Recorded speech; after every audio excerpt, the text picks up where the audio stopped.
Assalamu alaikum, 10th class. Today we are going to discuss the topic is simple microscope.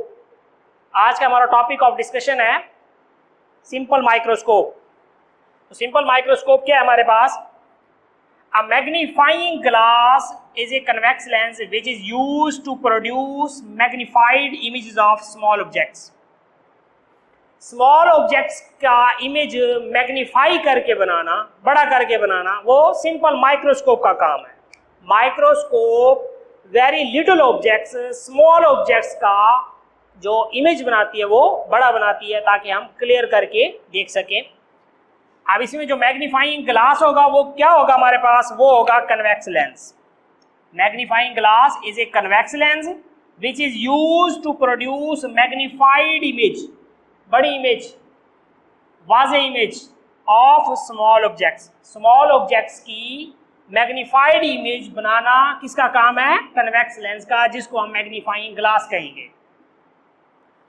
The object is place nearer to the lens, lens के करीब, then the principal focus that an upright virtual and magnified image is seen at 25 centimeter from the normal eye.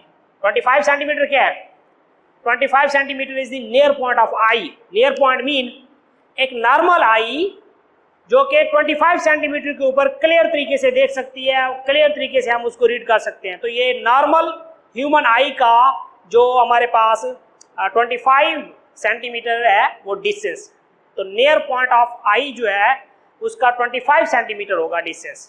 अगर हमारी आंख सही तरीके से काम करती है, किसी किस्म का कोई फॉल्ट नहीं है इसमें, तो 25 सेंटीमीटर के ऊपर हमें इमेज क्लियर नज़र आनी चाहिए. तो 25 सेंटीमीटर के ऊपर वो जो लेंस है हमारे पास वो क्या करेगा? इमेज बनाएगा. तो ये हमारे पास है एक ऑब्जेक्ट. HO का मतलब है height of object. Height of object. ये सिंपल आई के साथ हम देख रहे हैं तो उसका एंगल थीटा बन रहा है और ये डिस्प्लेसमेंट है ऑब्जेक्ट से लेकर इस आई तक का जो डिस्टेंस है.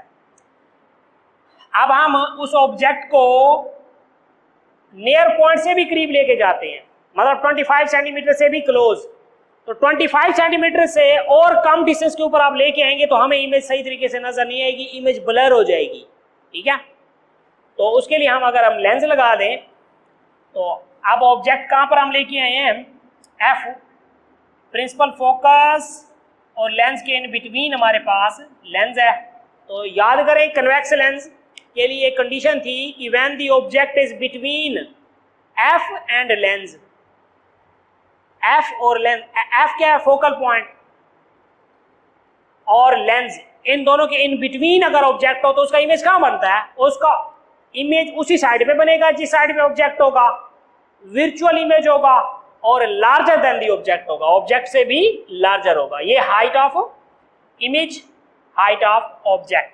तो इसका मतलब है ऑब्जेक्ट कहां पड़ा है? F और लेंस के इन बिटवीन. मैग्नीफाइंग पावर इसमें देखते हैं हम. Let theta be the angle subtended at the eye by a small object when it is place at near point of eye. ये हमारे पास बात कर रहा है कि नियर पॉइंट के ऊपर पड़ा है, ये हाइट ऑफ ऑब्जेक्ट है. ठीक है. तो ये हम यूटिलाइज कर रहे हैं, इसके लिए दरमियान जो एंगल बनेगा वो थीटा बनेगा. Let theta be the angle subtended at the eye, eye के साथ जो एंगल सबटेंड हो रहा है by a small object, small object when it is place at the near point of eye. जब वो नियर पॉइंट ऑफ आई कितना है? 25 सेंटीमीटर के ऊपर पड़ा होगा. तो ये हमारे पास. If the object is now moved nearer to eye, the angle on the eye will increase and become theta dash. ये हमारे पास है theta dash.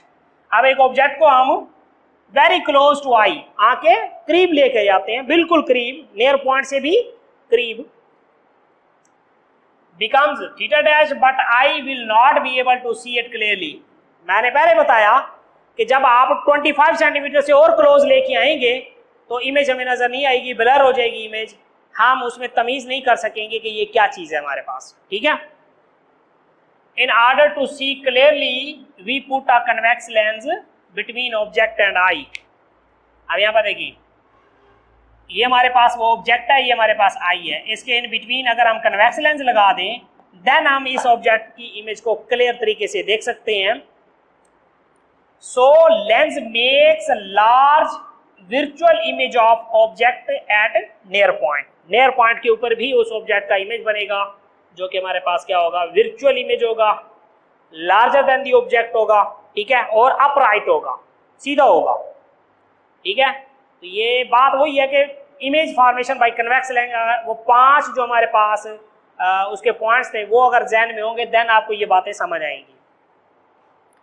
तो मैग्नीफाइंग हम किस तरह से कैलकुलेट कर सकते हैं मैग्नीफाइंग पावर, इसका फार्मूला है m is equal to theta dash over theta. Theta dash क्या है, जब हमने लेंस को यूटिलाइज किया और एंगल बनाया है आई के साथ, और थीटा क्या है, विदाउट यूजिंग लेंसेज। ये हमारे पास इन दोनों की रेशो ये होगी मैग्नीफाइंग पावर। यूनिट क्यों नहीं है, क्योंकि टू सिमिलर क्वांटिटीज के दरमियान क्या है, रेशो है, तो इसका यूनिट नहीं होगा मैग्नीफाइंग का। तो m is equal to theta dash over theta, इस ये इक्वल है, प्रूव्ड फार्मूला है हमारे पास 1 plus D over f. 1 plus D हमारे पास क्या है, डिस्टेंस है, इमेज से लेकर उस लेंस तक का जो डिस्टेंस है वो हमारे पास डी होगा, और एफ हमारे पास क्या होगा, focal length of lens. Lens की हमारे पास फोकल लेंथ होगी। तो ये m is equal to 1 plus D over f, ये हमारे पास फार्मूला हो गया मैग्नीफाइंग पावर का। अपने ध्यान में रखेंगे, न्यूमेरिकल्स में ये इस्तेमाल होगा। रिजॉल्विंग पावर क्या है हमारे पास, the resolving power of an instrument, किसी भी इंस्ट्रूमेंट की जो रिजॉल्विंग पावर होती है is its ability to distinguish between two closely place object or point sources.